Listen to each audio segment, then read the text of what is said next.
Welcome to the Fire Time Podcast, where it's never hot enough, slow is fast, and the way to win is to make it so stupidly easy to buy from you that there's no excuse not to. I'm your host, Tim Reed. And once again, I'm so excited to be here today. Welcome to the Fire Time Podcast. Well, hey, as we continue to move ahead with season 16 of the podcast, I'm really excited today to share with you a course taught by my friend Matt Bradley at this year's 2026 HPBExpo in New Orleans. Now, if you are familiar with this podcast, if you've been listening for a while, you know that Matt is the editor of the Fire Time magazine. He's also the voice of the Fire Time magazine, if you ever listen to audio articles from it. We also worked together at WhyFire, and we played for years in terrible punk rock bands as well. So he's somebody that I go way back with, and it's just really cool how, life has continued to take us to new places together. And this is a class that I think every business in our industry needs to be paying attention to right now. Now, a couple of years ago, we actually had a recording on this podcast of Matt teaching this course in New Hampshire when him and I were out there for a conference just a few years ago. But he got asked to teach it at HPBExpo this year, and I wanted to record it and have it on the podcast because while some of the information is the same, the context of how it sits in our culture after more and more time has gone by, I think has really elevated the way that Matt teaches this course. And so if you're in a position where you're struggling to hire new people to come into your company, if you're struggling getting engagement from younger people in Gen Z within your business, and if you're asking why don't they just get it like I get it?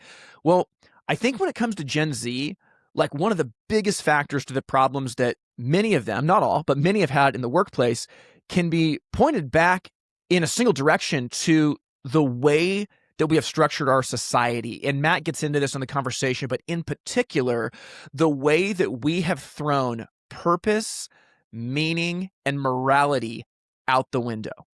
Now, I think that's actually an objective fact. You can decide whether you agree with that or not. Matt goes into details on this in his course, but when you throw these objective realities out the window and say, well, everything is actually subjective. You can kind of do whatever you want. There's not really a purpose to anything. You could just, go try to find some pleasure because this ride doesn't last that long. Well, man, when you bring people up in a world where that is the dominant mentality, is it any wonder that they struggle with meaning and purpose and everything else? Now, I'm starting to take away Matt's thunder. I've seen him teach this class so many times, and every single time I am better for it. And so I'm going to let you hear it. I talked to Matt a little bit about how he felt after he taught this, and he was just like, man, I was firing on all cylinders. I did not care. I was punching the gas as hard as I could. And I think that this is a shot in the arm that we need. We have to think very, very seriously about this. So if you have ears to hear, if you have a heart that can actually listen to what Matt is saying, I think there's a lot here that can help you. And I know I have become better every single time I've heard this presentation. So, as always, we'll circle back at the end and I'll share a few parting thoughts. But for now, I hope you enjoy this course taught by Matt Bradley.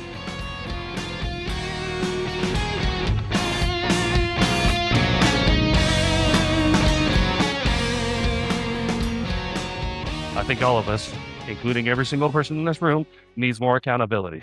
I'm pointing the finger at myself, first and foremost. The other three are not intrinsically bad, but they're not what get people out of bed in the morning, especially young people.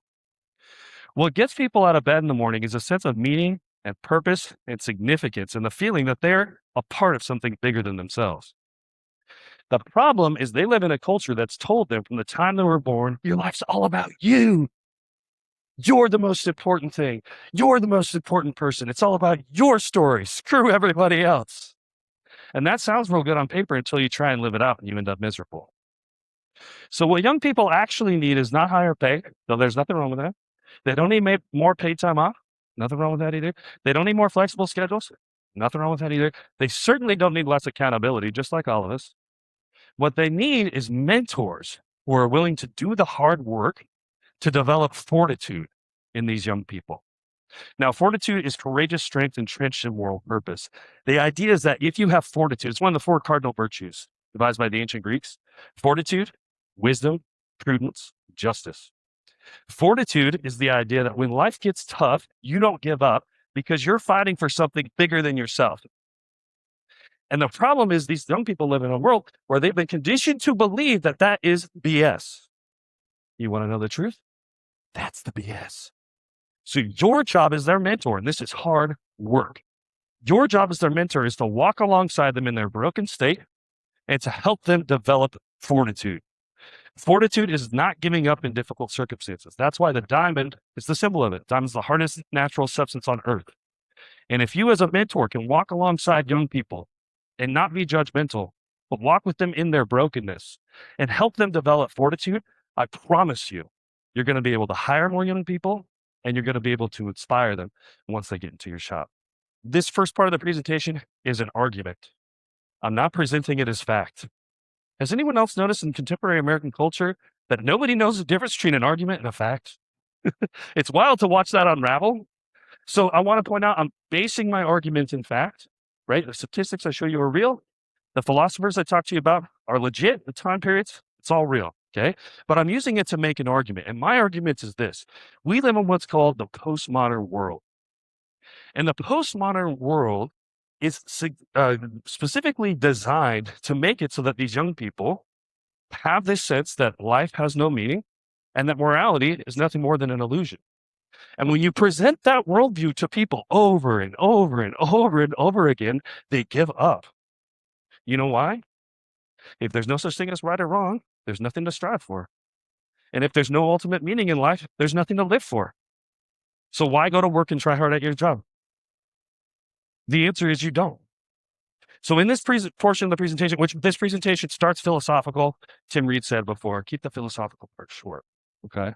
Get into the practical stuff. So I'm going to try and keep it short, but my background is all in philosophical history. That's what I used to teach, okay? So I'm going to try and keep it short. So it's going to be really philosophical, kind of practical in the middle, really practical at the end. So just hang on through this first part, okay? Because if we don't understand what we're up against, the solutions don't make sense. But once we understand what we're up against, the solutions make perfect sense. Here's what we're up against. We all live what's called in a postmodern culture. Now, that just means that the intellectual movement, the thought pattern of our day that has become the intellectual air we breathe, is postmodernism. Now, like all intellectual movements, postmodernism has time periods, right? For example, the Enlightenment, the era of the Founding Fathers, 1776 to 1812. Okay? Now, our intellectual movement, postmodernism, most scholars agree, starts in 1945 after World War II. But it actually started a long time before that with this dude. Anybody know who this dude is? Shout it out. Anybody? What's that? Karl Marx? Great candidate? No, though. Sorry. A great candidate. Others? Not Freud? Before Freud? Yes. Who said Nietzsche? Yes, Nietzsche. Tomato. Yes. Friedrich Nietzsche, right? Friedrich Nietzsche devised a series of philosophies that are so dominant today in American culture, but virtually none of us know about it unless you have studied it extensively. And his philosophy, which he originally articulated in the late 1800s, has become the intellectual air we breathe. And it's informed this worldview, postmodernism, which is the dominant intellectual movement of our age and shapes all of our thinking, including the thinking of Gen Z, whether we know it or not. Basically, postmodernism is a fragmented movement that's only loosely united by a few characteristics, including skepticism, pessimism, and irony, along with the conviction that all truth is ultimately relative and socially constructed. Now, let me break that down a little bit. So an intellectual movement is just a group of people who get together and they say, this is how the world really works, and this is how we should think about our lives, and this is what we should pursue. The intellectual movement that we live in is called postmodernism, and it's united by these characteristics. The first one of which is skepticism. So skepticism is what? Anybody know? Yeah, just being skeptical, like, I know what you're saying, but I don't quite believe it. Here's why. Poke a hole in it, right? Be skeptical. Now, in the Enlightenment, the era of the Founding Fathers, they used skepticism to make life better and to find truth. But in the postmodern world, there's no such thing as truth. There's only your truth and my truth. There's no objective truth. So therefore, skepticism is in use for its own sake, right? It's just be skeptical to be skeptical because you don't want to be a chump, right? You don't want those corporations, those people in power, the puppets pulling the strings. You don't want them telling you what to think, right? So be skeptical of everything. Next, key component of postmodernism, pessimism. Well, if, as I said earlier, life sucks and then you die, and there's nothing to live for and nothing to strive for, what kind of people does that produce? Not even people who are realistic, people who are pessimistic, right? Next, irony. Postmodernism loves irony. Irony is fundamentally a mismatch between appearance and reality, right? So if I say to Tim Reed, who's not here now, if I say to Tim Reed, I really like your hat. What am I saying?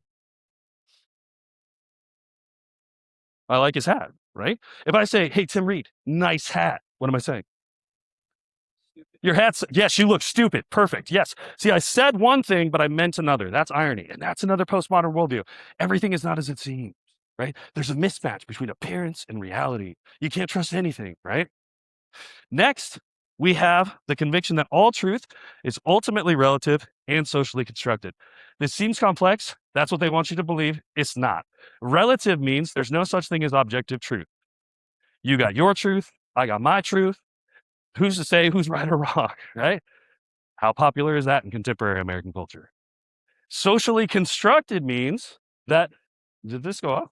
I don't know. Anyway, socially constructed means truth is not transcendent or based on anything outside of human opinion. So if you get enough people to believe with you that the earth is flat, it's flat. And I'm not joking. There are people who think that. I'm sorry if you're one of them. I'm not trying to attack you right now, but really, there are people who think this thing, right? Now, these are the hallmarks of postmodernism, right? Skepticism, I'm not so sure about that for everything. Pessimism, life sucks and then you die. What's the point? Irony, nice hat. Your hat sucks. And the idea that all of truth is ultimately socially constructed, right? Now, here's the problem with that. Although this worldview has some merits, I would argue, this is my argument, it's done incredible damage to our culture, especially among young people. For example, postmodernism posits that all great ideals, including meaning and morality, are nothing more than social constructs. There's no such thing as good and evil. There's no such thing as meaning. It's all made up. And if you believe it, you're a chump. That's postmodernism, right? That leads to widespread apathy and despair. Apathy is you don't care. Despair is you're depressed, right? Of course, if there's nothing to strive for and there's nothing to live for, it's going to produce people who feel that way, right? That's just the bottom line, okay? Second big piece of damage that postmodernism has done to our culture is that its highest value is individual autonomy. And I don't put freedom there because for me, freedom comes with responsibility. I put autonomy because this is what postmodernism says. There's no such thing as right or wrong. There's no transcendent meaning. Therefore, do whatever you want. Right? Now, what does that produce? That produces people who are lost because they're disconnected from everything and everyone else, who are selfish because if your life's all about you and nobody else, who cares? And I don't mean to get too heavy on a Wednesday afternoon, but who are dangerous. Because if you really believe life has no meaning and there's no such thing as right or wrong, you're going to do whatever you feel like, even if it's hurting other people. Third, postmodernism often leads people to the conclusion that they should pursue personal pleasure above all else. Because if there's no truth to strive for, there's no right and wrong to conform your life to, there's nothing to ultimately go after, the only thing you can do is get as much pleasure as you can. That's all there is. And what does that do? It pushes people into what I call the postmodern pleasure pit. And here's what I mean by that. The folks who have this worldview, they work Monday through Friday, most of the time, really. They show up to their jobs, and it's Friday night, and they go get hammered. And they wake up Saturday, and they're miserable, so then they get hammered again. And then they go out to brunch on Sunday, and they're trying to act like everything's okay, but in the back of their mind, they're like, I don't know why I'm doing this. I don't know why I'm doing this. I don't know why I'm doing this, until they go back to work on Monday, and they're miserable again. That's the postmodern pleasure pit. And the thing about pleasure is it will never satisfy you like purpose and meaning. Never, ever, ever. And so when we tell young people the only thing to pursue in life is pleasure, and they get to the bottom of the pit, they become hopeless. And that produces the culture that we're in. You don't have to believe me for this. You can look at the statistics, right? So this is called Hiring Inspiring Gen Z. I think this presentation applies to virtually every generation because of the prevalence of postmodernism. But Gen Z are those born after 1996. And statistically, they are some of the most, if not the most in many categories. And I'm not putting them down. I'm not putting them down for this. We created this world. They're statistically the most depressed, anxious, addicted, and self-destructive generation in American culture. Here are the numbers from all official sources. 47% say they are always or often anxious. 58% say they lack meaning and purpose in their life. 42% struggle with depression. 49,000 plus suicide deaths in 2023, which is the latest data that I could get from a reliable source. And 12.6% have suicidal thoughts, all based on government statistics. I know what you're thinking. I want to double check this. Please do. All right. But use your skepticism toward truth. Don't be just skeptical. See, that's just your postmodern hat, right? Okay. So my argument is sorry, I'm getting excited. Okay. These statistics are screaming at us. Something is seriously wrong. This is not good. This is not how we were meant to live. And my argument is the reason that these statistics are the way they are is postmodernism. It is so common, regardless of, even political affiliation, personal preferences, background. It is so prevalent in our culture that everyone deals with it directly or indirectly because it's the intellectual air we breathe. You breathe that for too long, you start to internalize it and believe it's true unless you actively fight against it. Now, postmodernists love to tear things down. I'm not a postmodernist, if you can't tell. I like to build things. So I have a solution. I have an antidote. And my antidote is from the ancient world, not our world. And it's a little thing called fortitude. So here's the thing. My argument is postmodernism has produced a culture where young people are struggling to find purpose and meaning. And that's why we're struggling to hire them. And that's why we're struggling to inspire them. So if we want to hire members of Gen Z for our teams, and then we want to inspire them, what we actually need to do is mentor them to become people with fortitude. Because again, the most popular solutions to the problems of hiring and inspiring young people are pay them more, higher pay. But guess what? If you don't have anything productive to spend that higher pay on, it's not going to help you. The second solution, give them a flexible schedule. If that flexible schedule, you don't have anything to flex into, that don't help you at all. And finally, more paid time off. If you give people more paid time off and they use it to indulge in self-destructive activities, you're not helping them. None of those are the answer to the problem. None of those are why young people get out of bed in the morning, right? The real solution, right, is to give people the sense of significance that comes from pursuing a moral purpose. That's what meaning is. Meaning is the sense of significance we get when we dedicate our lives to something greater than ourselves. And that's what young people need. They need mentors who will walk alongside them and develop fortitude, grit, determination to stick it out when things are tough, because they're not just fighting for their own pleasure at the end of the week. They're fighting for something bigger than themselves. As it says here, the actual antidote is mentors who can help young people develop the cardinal virtues, especially fortitude, which is rooted in moral purpose and sustained by sources of strength. Okay, that's the most philosophical part. Y'all with me? We good? Okay, so again, if I was a postmodernist, I would just get up, tear something down, and say, okay, deal with it, but I'm not. See?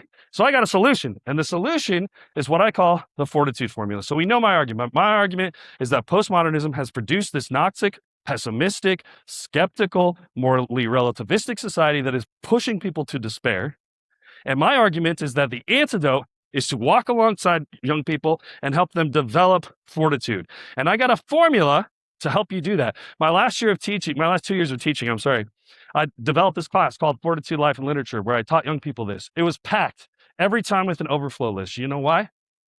Not because I'm a good teacher. Y'all are experiencing that right now. I'm sure all of you are thinking, this guy's weird, right? No, it's not that. It's the content.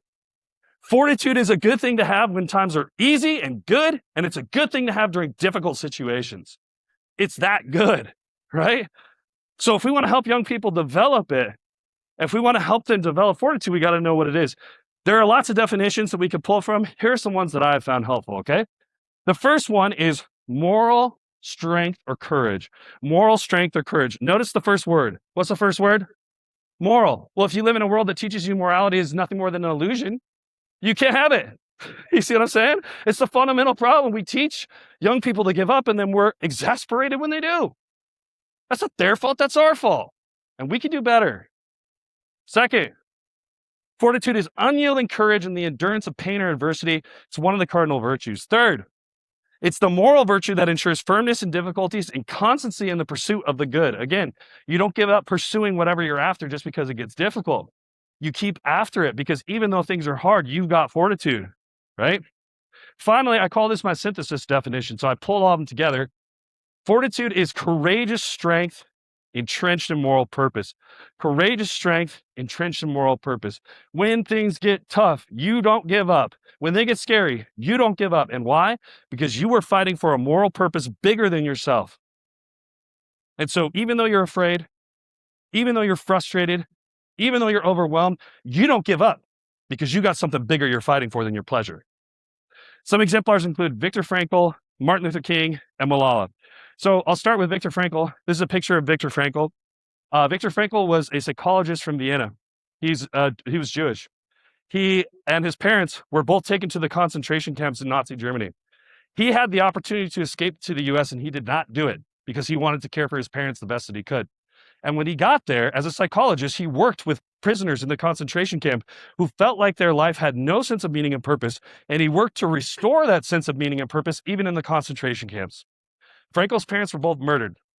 He survived. And when he got out, he wrote a book called Man's Search for Meaning, which I would highly recommend you read. And in the book, Frankl says the number one driver of human behavior is not pleasure, as Freud posited, and it's not power, as Nietzsche suggested, it's meaning. That's the thing that animates human behavior, especially in positive ways. He said, life is never made unbearable by circumstances, only by lack of purpose and meaning. This is the ultimate quote for our generation. From a material standpoint, has it ever been easier to be a human than in 2026 in America? You can order food to your door. You can watch anything you want. You can listen to anything you want. You can order anything you want off the internet and it will come to you. You can ask AI to write your papers. You can do, the most convenient things. And yet our young people are in this world and they are finding it unbearable. Not because it's inconvenient, not because it's, difficult in terms of materially, they cannot stand it because they don't have a sense of meaning and purpose because postmodernism and all of us collectively have programmed into them. There's no such thing as right or wrong. All meaning is nothing more than an illusion. There's nothing to live for. There's nothing to die for. There's nothing to strive for. And if you believe that, you're a fool.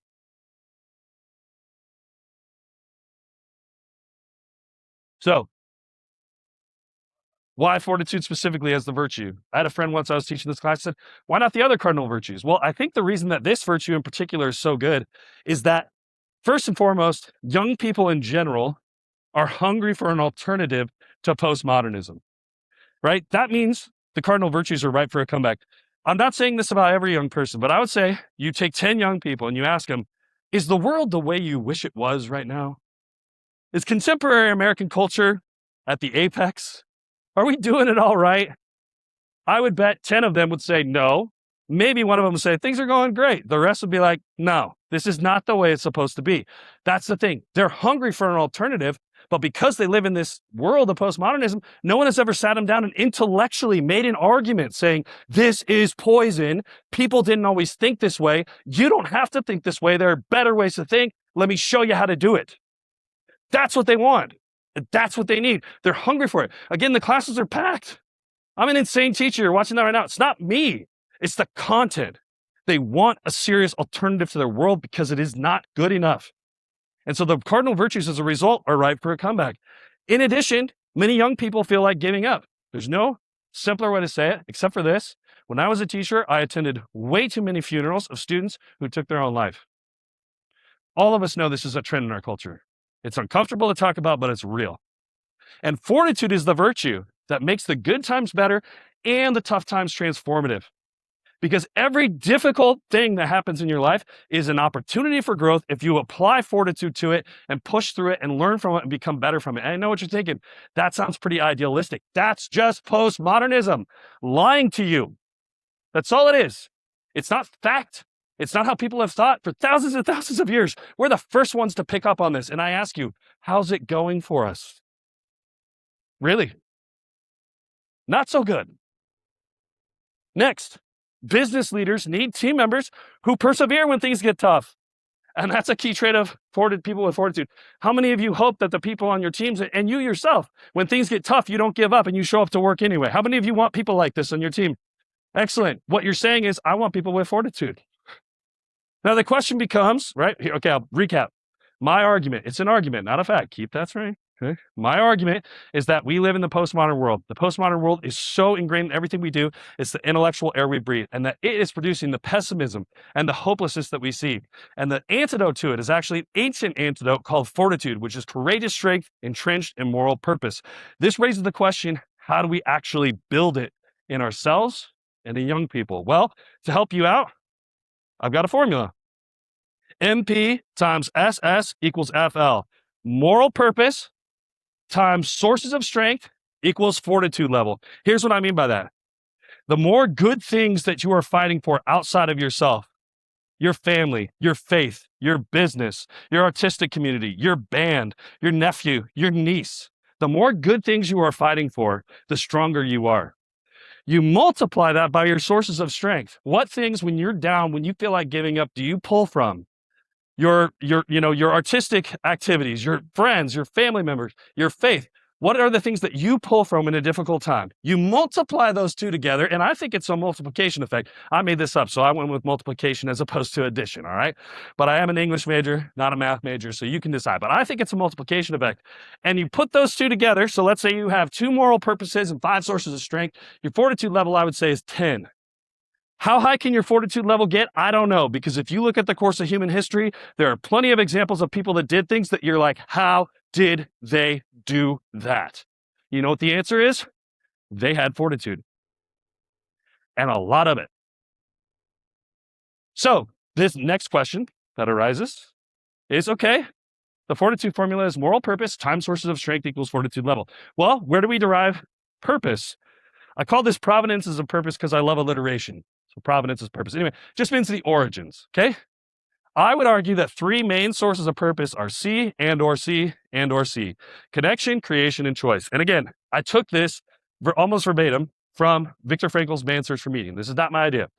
But in the most squalid conditions in human history, maybe in the concentration camps, Frankl noticed that if he could help the prisoners who felt hopeless find connections in their life, people who were counting on them at the concentration camps or outside of it, creation, maybe there was a work they were going to finish when they got out, or something that they could do artistically in the community at the time, and choice, and I'll get to this one last, the ability to choose to act with compassion and grace and courage, even when life goes the way you don't want. That's what I mean by that one. If he could help people unearth those 3 things, people who felt like their life had no meaning and purpose and wanted to give up would suddenly regain that sense of meaning and purpose and would persevere even in the most difficult conditions in human history, the concentration camps. Now, what do we mean by each of these? Well, the first one's pretty self-explanatory. Connection. How many of you, I won't ask you for examples, how many of you, though, if you're being real, the number one reason you wake up and get out of bed and show up to this expo and do all the things that you got to do every day is because you are connected to someone in your life that you love and you don't want to let that person down, if you're real. Okay? How many of you would say, in contrast to that, that it's a connection to your faith or to God that you do this? Anybody feel that way? Absolutely, right? So connection is a main motivator in human experience. Who are some of the people or things we can be connected to? You can just shout them out. Family, friends. What else? Mentors. How about the people who work for us at our businesses?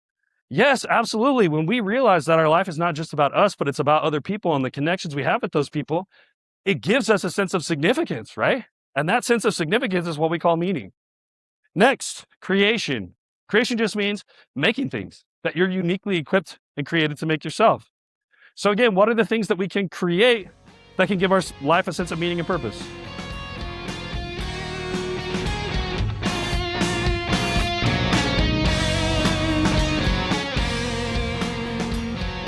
Hey, this is Tim from the Fire Time Podcast, and I hope you're enjoying this episode. Hey, if you're in a situation where you have been struggling with sales and you're trying to find the right tools to help your team grow, then you have to check out WhyFire. WhyFire is something that we've been working on for the last 8 years, and these are tools made to help fireplace companies sell more products, whether in your showroom or on your website. Just recently, we announced an AI fireplace visualizer where with every website that we build, you can have each of your fireplaces set up to where a customer can snap a picture of their home. It will visualize that fireplace in it so they can absolutely imagine what it will be like, and then you can quote it out for them to buy. To get a demo of this, you can go to WhyFire.com. Every company in our industry needs the right tools to grow sales. WhyFire is going to give you that. So check out WhyFire.com. Make sure to look at the AI fireplace visualizer because it's absolutely mind-blowing. Hope you enjoy the rest of this episode.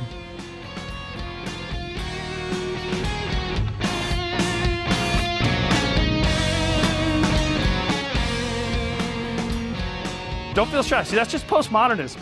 Don't say anything. Don't take a risk. We're over that. We're way past that. Haven't I crushed it already? Okay.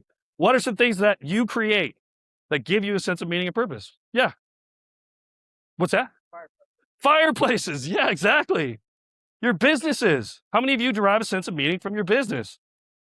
Good. Okay. What about your families? Anybody derive a sense of meaning from their family? Absolutely. Right? We create our families. Okay. Absolutely. And then third, choice. This is the one I want to spend the most on. Because at first glance, you're like, okay, I like this one. I'm going to do what I want to do. Life is all about me. You're right. Choice. That's how you get meaning and purpose. No, not what I'm talking about. Actually, the opposite of what I'm talking about. My whole message to all of us, myself included, is your life isn't about you at all. It's not about you at all. And the more you lean into that, the better off you'll be. So it's not that cheap autonomy that I'm talking about with postmodernism. It's this. When life punches you in the face, when things go the way you don't want them to go, your loved one gets sick. You get sent to the concentration camps like Viktor Frankl. Your business collapses. You get cancer. How do you react? How do you choose to react in those situations? Do you react with courage and compassion and grit and grace, or do you blame the world and give up? If the former, your life will derive a sense of meaning and purpose because you're choosing to respond to a negative situation with a positive response. And even more importantly, maybe the people around you will derive a sense of meaning and purpose. I promise I will not ask for examples. Raise your hand if you have ever seen someone in your life suffer because of an illness, a business collapsing, a divorce, or something else, and that person has suffered well and it has inspired you. Raise your hand. Absolutely. Because of course, that's a sense of meaning and purpose. And postmodernism would have us believe like, well, that's just all sentimental BS. No, that's the BS. That's the lie. The whole idea that everything is an illusion is the illusion. And we're the first generation who fell for the freaking trick. The first ones, right? That's the problem right there. So when I'm talking about choice, I'm not talking about do whatever you want. I'm talking about when life punches you in the face, how do you respond? Okay?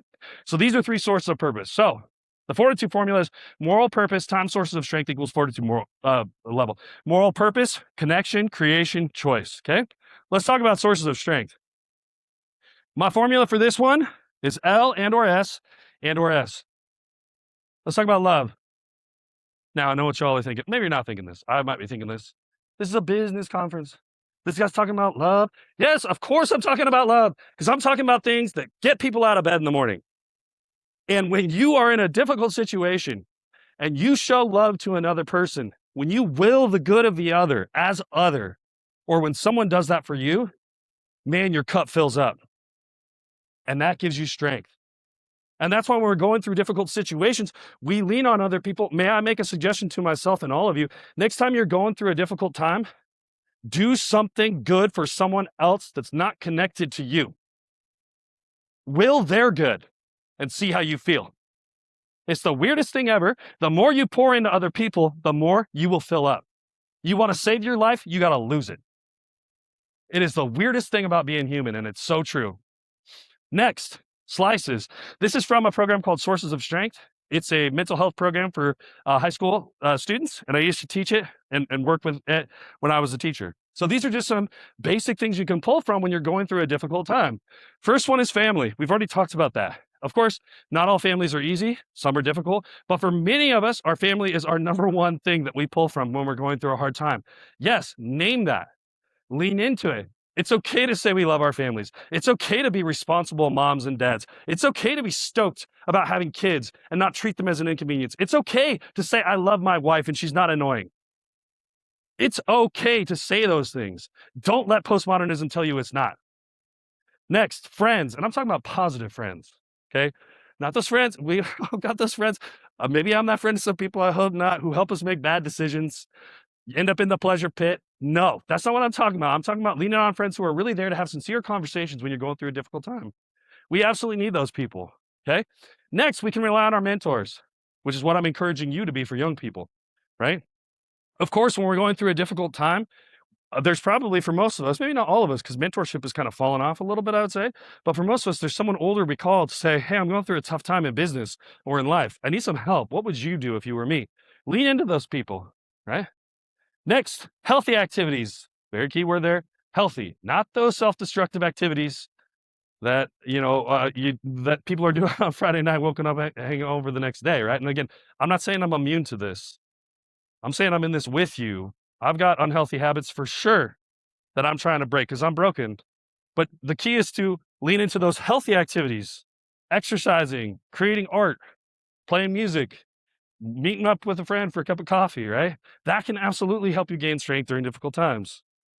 Next, generosity. If you have not looked into the science of generosity, look into it. It is incredible what being generous towards others, thinking about others before yourself will do for your mental health and your physical health, right? The key point again, stop thinking about just yourself. See, it's such a joke. Our whole culture says your life is all about you, and it's all about you, and it's all about you. And the more you prescribe to that, the more miserable you get, right? So instead of thinking about yourself, be generous towards someone else. Next is faith. Now, we live in a pluralistic society. I absolutely understand that not every person is a person of faith. I get that. However, here's what I'm here to tell you about this. If you discount people because of their faith, you are missing out on a huge opportunity to develop them. Because for a lot of people, myself included, their faith is the number one thing that gets them out of bed in the morning.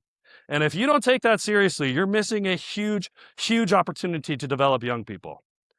And one of the main reasons, it's a huge source of strength for many people, right? To deny that is literally to deny thousands of years of human existence.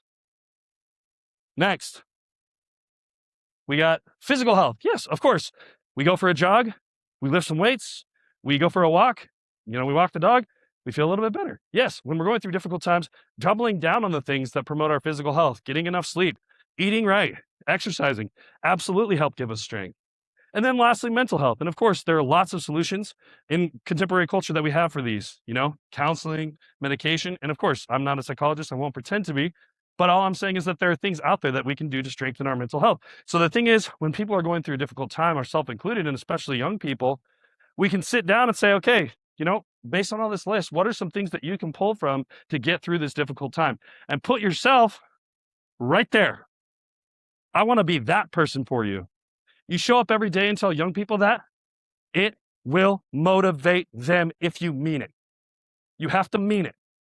But if you mean it and you mentor them and you take care of them and you show them that their well-being is just as important, if not more important than yours, it will rub off over time. Next, the last source of strength is struggle.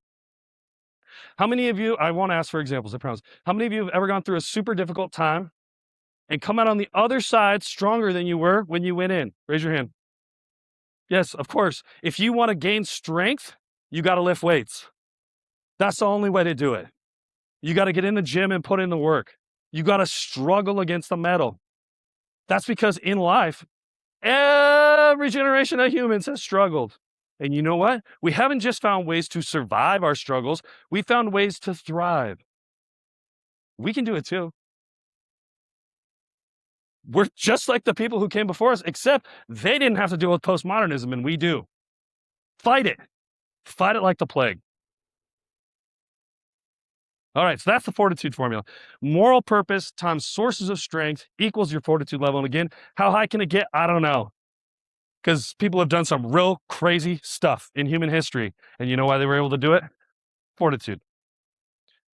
Let's get into the most practical part of the presentation. I told you it'd start out philosophical. It'd get kind of philosophical, kind of practical. That was the second part. This is the third part. It's going to get real practical. Okay. Now, as I go throughout this, it's divided into two subsections. First subsection is about hiring young people, and really anyone, but people in Gen Z in particular, because they're particularly affected by this noxious worldview because they've grown up and it's been their whole existence. Okay. So these hiring principles are for them, but also for anybody. Okay. A lot of these are going to seem simple. My favorite author, G.K. Chesterton, said, "Every high civilization decays by forgetting obvious things." Let that one sink in.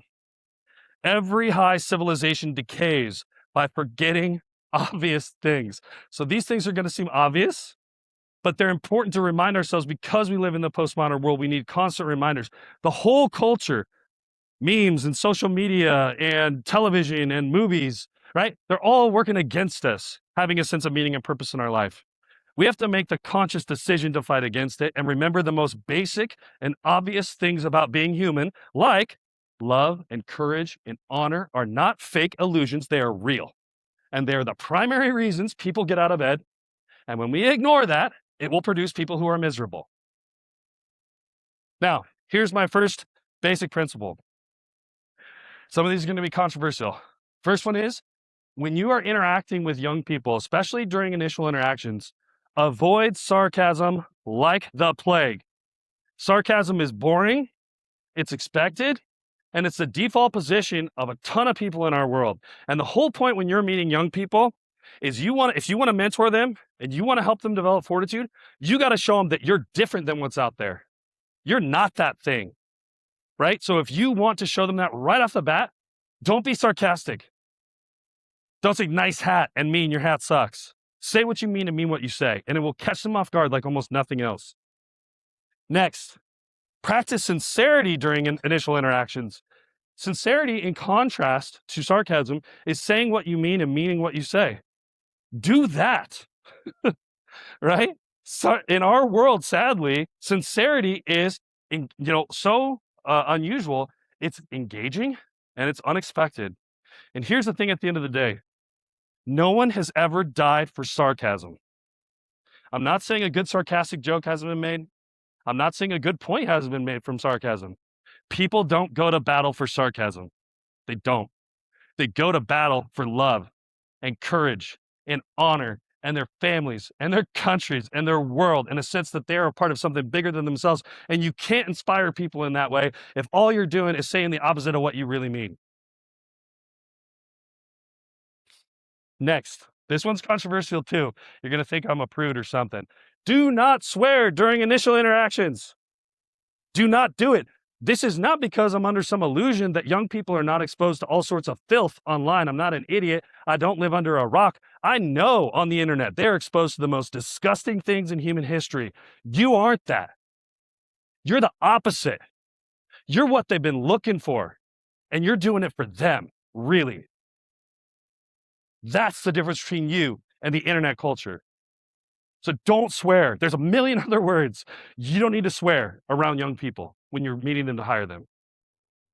Next, assume that most young people are smart, caring, and capable. And I can see there's some young people in the room. I don't know how weird they think I am right now, but I can see there's some young people in the room. So not them, but a lot of people, especially in the hearth industry. And I'm not saying this to be mean, but I got to just wake you up a little bit. I've heard so many people over my 5 years say, this younger generation is just so lazy. And don't they know that sometimes life is just hard and they don't want to work for anything in their life? And don't you see, it's so simple. Why can't you just do it that way? That ain't helping anybody. That's not helping anybody. And you know what? It's a lie. It's a lie people who are older than these kids tell themselves so they don't have to put in the hard work of mentoring them. That's what it is. It's an easy way for you to let yourself off the hook so you could say they're just a lost cause. Well, guess what? They're not a lost cause. The vast majority of them are smart, really, really smart. They are caring. They care about their world. They care about their families. They've just been conditioned to believe they can't express it. And they are capable. They have ideas about things that you haven't even thought about. So you have to internalize that idea. You have to give them a fair shake, because raise your hand if you're not in Gen Z. And when people in Gen Z meet you, how many of you want them to assume that you are smart, capable, and caring? How many of you? Yes. There's a really smart guy who once said, treat other people the way you want to be treated. That's what I'm saying here. Follow the golden rule, right? That and here's the last thing I'll say about this. You think I just say it behind their back. They don't know. Wrong. Young people have spent their whole lives in this world of social media. They understand the difference between appearance and reality. And if you're not sincere and you really don't care about them and you assume the worst of them, they will know, even if you lie to them. You have to actually do the hard work of changing your mindset and believe that the vast majority of them are caring, they're capable, and they're smart. Next, you got to listen actively during interviews and initial interactions. Don't just think about the next thing you're going to say. Oh my goodness, pointing my finger at myself in so many of these. This is absolutely me. People are talking to me. I'm already thinking, this is the next point I want to make, right? It's just my way. So when I'm talking to a young person in particular, I have to make sure I fight that and I absolutely focus on what that young person is saying. And I'm thinking about them and not about me. Next, do not try to connect with Gen Z by acting like you're young. If you're in Gen Z, you're young. Godspeed to you. If you're not in Gen Z, you're not young. Okay? And acting like you know their slang or that you understand how they use social media or you get the latest meme, by the time you actually figure it out, it hasn't been a thing for 10 weeks. Do not try to connect with them in that way. That's not going to win them over. Next, don't shy away from asking big questions during interviews, even if it's uncomfortable or scary. This is how you really connect with them, right? When I was a teacher, I taught American literature, and I would tell people, okay, I teach the autobiography of Benjamin Franklin, and people would say, your students will never read that, right? Because they don't assume that they're caring, capable, and intelligent. And I would say, no, I could teach it. And they say, well, don't you have to make it more relatable, like ride in on a skateboard and talk about the latest meme and relate that? No, I'm talking about Native American stories from thousands of years ago. I'm talking about the journals of Christopher Columbus, the captivity narrative of Mrs. Mary Rowlandson, the autobiography of Benjamin Franklin. I don't know. Oh, sorry.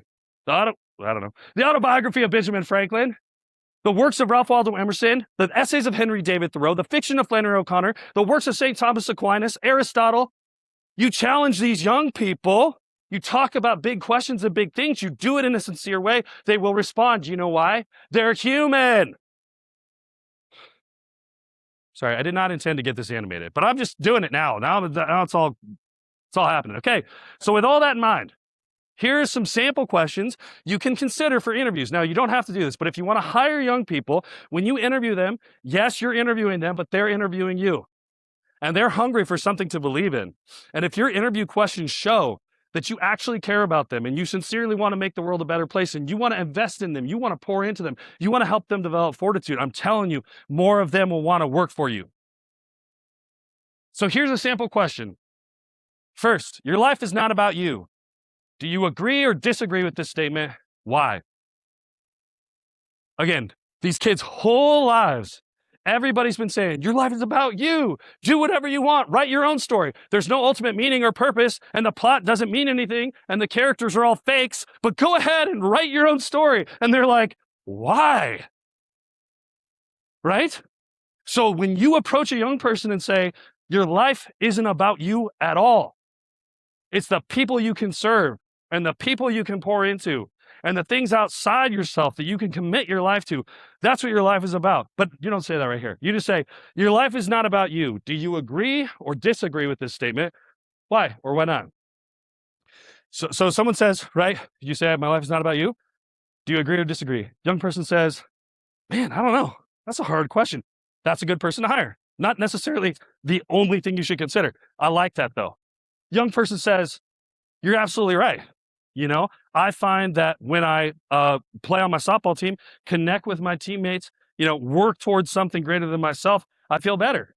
Or I find that when I volunteer at my church group and walk along young kids who are broken, I feel better. Or I have a little sibling, right, who, my parents need me to watch when they go out of town. And when I do that, I feel better. Hire that person. If someone says, no, my life's about me, wrong. Sorry, wrong answer. I'm sorry, not everyone needs to work for you. I just wish that person luck that down the road they'll get out of the pleasure pit and figure out they will never, ever, ever be happy doing that in the long term, because happiness and peace do not come from pleasure alone. They come from the sense of significance that comes from using your greatest strengths toward the greater good, which is what we call meaning. Next, our business is always looking for ways to help our team members pursue their passions. If you joined our team, what can we do to help you pursue yours? Did you know Tim Reed was in a punk rock band? He and I played in terrible bands and dive bars. We were awful, but man, we cared about it. And if you have a person in a band who says, I'm really passionate about it, it's very important to me, and you do what you can to hold them accountable, yes, but give them flexibility to lean into that, I promise you, they will not forget it. Next, what are your greatest strengths? That's common. Check this one out. How have you used your greatest strengths to serve your family, your friends, your community, your country, your world? Not just what are your greatest strengths, and not just how do you use them to benefit yourself, how do you use them to benefit other people? Next, our business is always looking for ways to give back to our community. If you joined our team, what are some worthy causes you'd like to see us support? All of a sudden, the person's like, you're telling me that your company doesn't just care about itself? It cares about other things, right? Finally, can you provide an example of a struggle you've overcome and explain what sources of strength you tapped into to overcome it? You don't have to ask these exact questions, but what you want to uncover is, what are the good things that you're fighting for? What are the sources of strength in your life? And how do you pull from those to be your best self and to help other people? That's what you want to uncover, right? Okay. Next, inspiring principles. Okay, so this is called Hiring and Inspiring Gen Z. I give you a series of principles when you're hiring. Here's, if you want to inspire them day in, day out, not just at the beginning, here's some ideas. Again, we've already gone over some of these, but again, G.K. Chesterton, every high society decays by forgetting obvious things. Again, in day-to-day actions, avoid sarcasm like the plague. You'll never have a serious conversation with someone if you keep it all surface level like that. You got to be sincere to get to the depths of what people care about and what motivates them.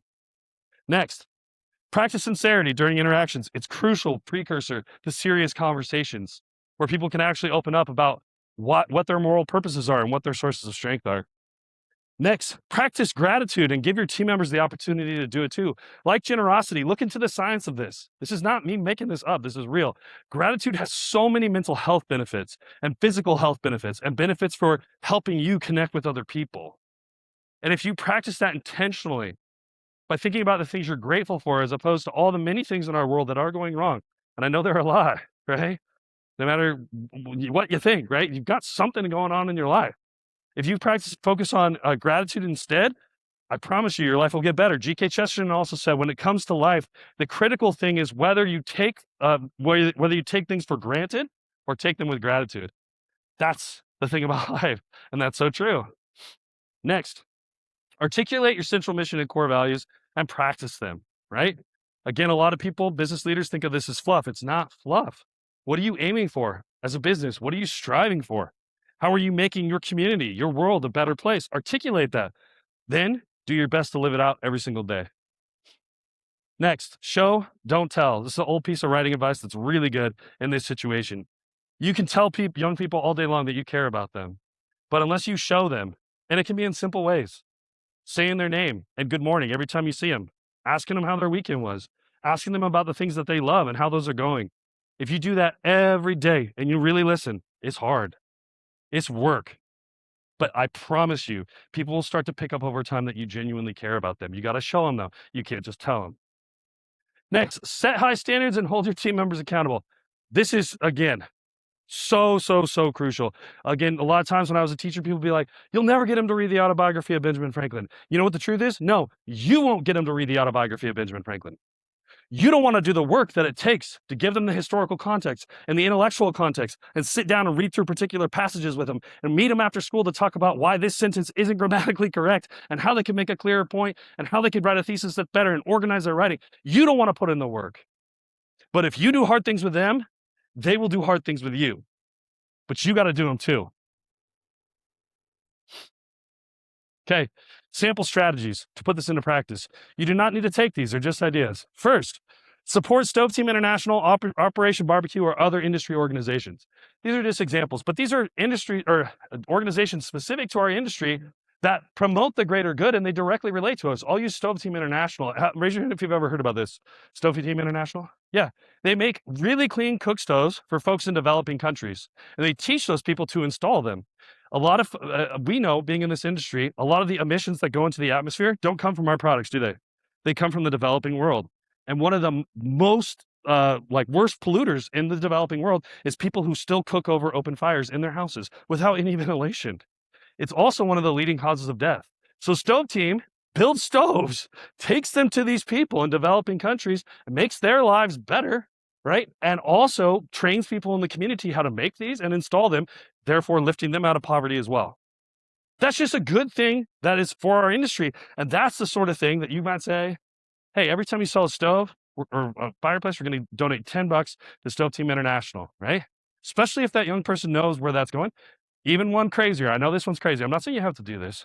During the slow season, take them down there for a week, because it's really easy to be skeptical of systems. Our young people have been disappointed by so many systems. It's a lot more difficult to be cynical about people, though, especially when you meet them face to face. And if you go down and install one of these in a home and you see that that mother's life is improved day to day and you're high-fiving the kids, I don't care how strong postmodernism's grip is on your heart, it will break open.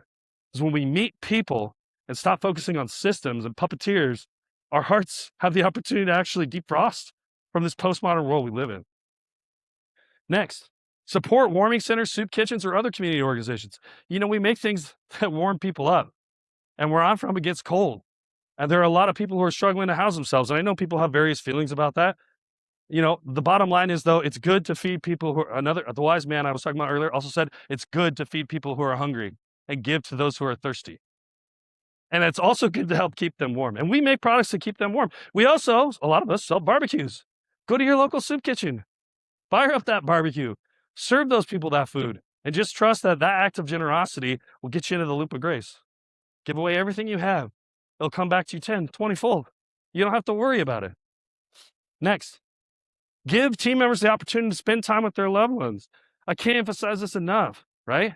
Make sure that you prioritize that for them and that their life is not just about work, but they also have the opportunity to spend real, genuine time with their loved ones. Next, give team members opportunities to pursue their passions that give them purpose, like faith, art, or athletics. Again, I can't stress this enough. Tim Reed was in a failing pop punk band, right? The dude had some skill. It wasn't in playing guitar, but he had some skill. And you know what? He worked for people who let him pursue that passion until he started funneling all of that into our industry. You never know how that's going to turn out. You never know. I'll tell you, I knew Tim Reed when he was 18, and now he's one of the most generous, intelligent, thoughtful, kind-hearted people I know, and I work for him. You never know what letting people pursue their positive passions can do, and you can't underestimate how much it means to them when you make time for the things that they love. Next, start daily stand-up meetings with 5 minutes of silence and gratitude. I know what you're thinking. This is getting really weird. No, that's just postmodernism. Take 5 minutes at the start of your day with your team members or by yourself and write down 5 things you're grateful for. There are so many studies that show, I'm not making this up, physically, you will improve, your health improves. Mentally, your health improves. Your willingness to connect to other people and be vulnerable and sincere improves. Next, hold weekly team meetings to review upcoming plans and discuss how they contribute to the greater good. Again, this is what we're working on, and this is how it contributes to the good of our company, of the families of the people who work here, of our community. That's what people want to focus on. And then finally, host monthly meetings to discuss how the company is doing and celebrate team members with fortitude. You know, hey, Joseph, I know that installation was really tough. The customer wasn't the easiest, but everybody check out this awesome installation that Joseph did. He got it done in the end. Man, come up here. Here's a $25 DoorDash gift card or whatever you want. That sort of stuff seems small, but in a world that takes everything for granted, when you show gratitude to people sincerely, not just because you're trying to get more production out of them, but because you really care, they will notice. They will be easier to hire. They will be more likely to be inspired. And you know what? Along the way, as we go through this process of mentoring young people and helping them develop fortitude and pouring into them, guess what? We develop fortitude ourselves because it's not easy. It's difficult. It's like being in a family. You'll want to give up. The person will annoy you. It won't be easy. But if you develop fortitude in yourself, and if you share with other people, I promise you, especially young people, they will be more likely to work for you. You'll have a better time hiring them. And once they do work for you, they'll be inspired to do their best work for you. Over time, not all of them, right? This isn't like a magic formula. Not all of them. Not everyone's going to adopt this. But over time, you find the right people who are hungry for an alternative to postmodernism, and you pour into them, you will their good as another, not just for your own personal gain. I promise you, they will be inspired. Thanks.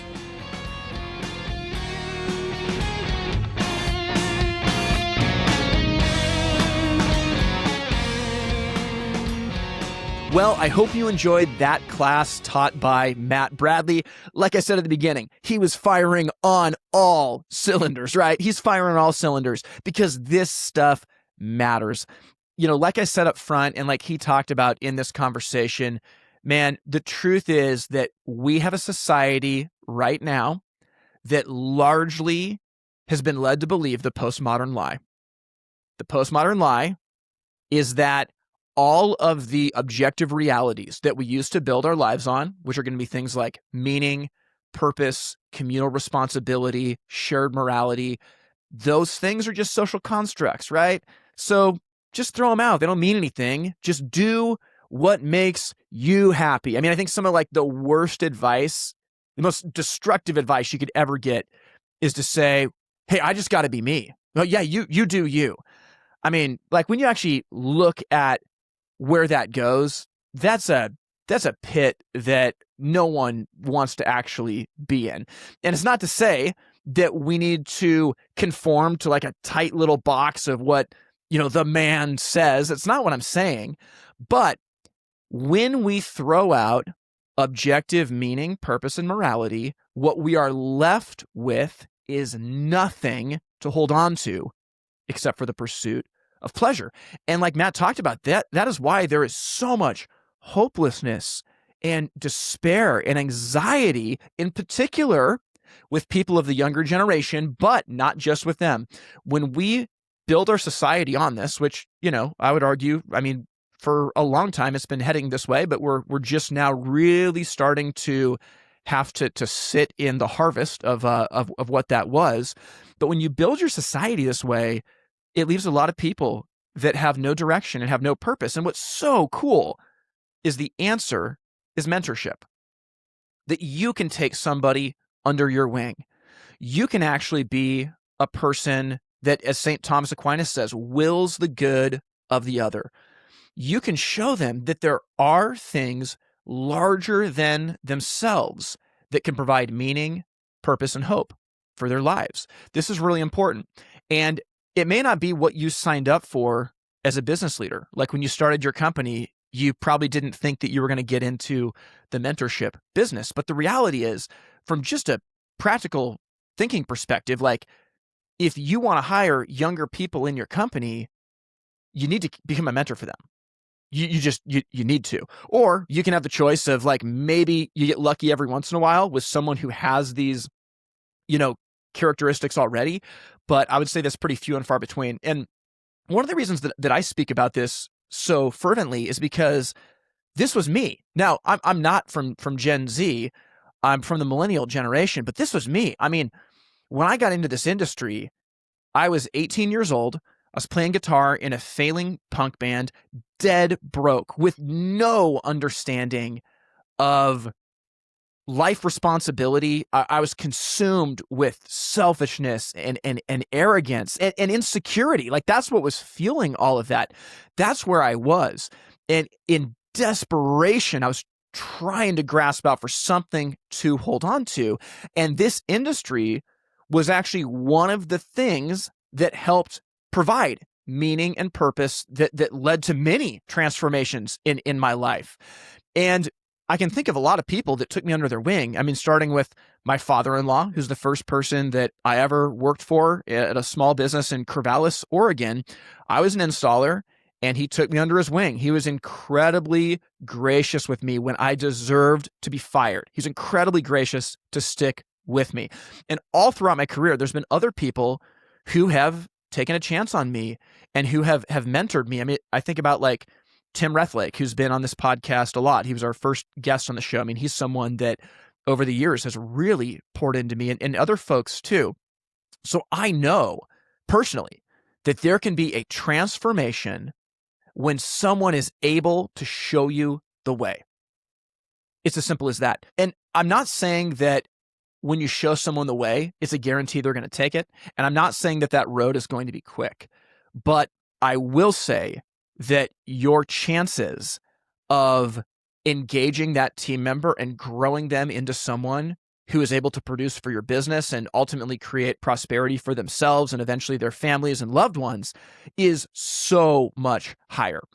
I've talked about this on the podcast before, but like one of the things I really, really believe in as a leader is if you're like a manager or a leader in a company, is to have a regular one-on-one with the people that report to you. And my suggestion is to have these once a month.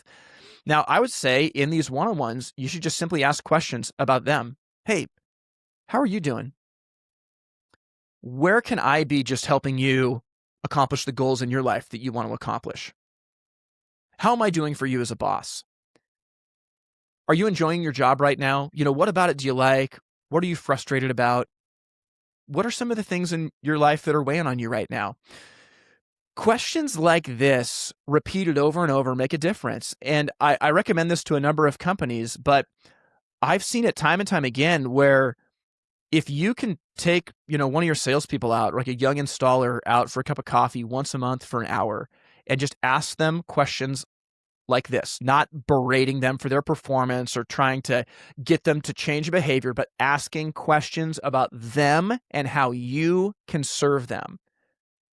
It makes an impact. I mean, I have had people in tears in these conversations simply because no one in an authority position in their life at all had ever taken an interest to ask these sort of questions. This is how we start to turn the tide. As Matt talked about, like setting an example, if we want our team members to be engaged and to treat customers the right way, we got to make sure we're doing that. How are we speaking about customers behind their back when they leave the showroom? Do we view the world with an abundance mindset, meaning, hey, there's enough for everybody, and we're going to do our best to get enough for the people within our business? Or is it a scarcity mindset? There's not enough. I got to take what's mine. If somebody else, if a competitor, even somebody else in my own company, if they get more, it means I get less. Well, if we have a scarcity mindset with how we approach business, and again, super practical example, if you bid jobs differently based on the income of the person that you're writing the bid for, right? If someone's in a really wealthy neighborhood, you see that they have, 2 Ferraris, you charge them extra money. Why? Because you can get it. That's what you're taught, right? Well, if we bid that way, and folks who are maybe friends or like we're not able to afford our products the same way, like we give them a deal. If we bid differently based on the amount of money that someone has, well, that actually is a reflection of our character, and our team actually sees, oh, so they try to get more when they can, so I'm going to try to get more when I can. You can't get away from this. The way that we act publicly and privately, they're not separate. They're one. And if we want to turn the tide to hire and inspire Gen Z, it starts with us and asking the question, am I willing to be a mentor? And am I willing to set the example? It's easy to complain. I hear it all the time. But my goodness, if we actually want to make a difference, it has to start with us. So, for those of you who have listened to the podcast for a few years, the content today is going to sound similar, but I know the delivery, it was unlike anything that Matt has done before. And I hope that it gave you some inspiration for how you can engage young people in your business. Again, bonus points. Because of how far our society has gone towards, the postmodern worldview of life, this will actually make a difference with anybody, regardless of the age, but especially those who have been really brought up in these waters. So I think there's a lot there for you.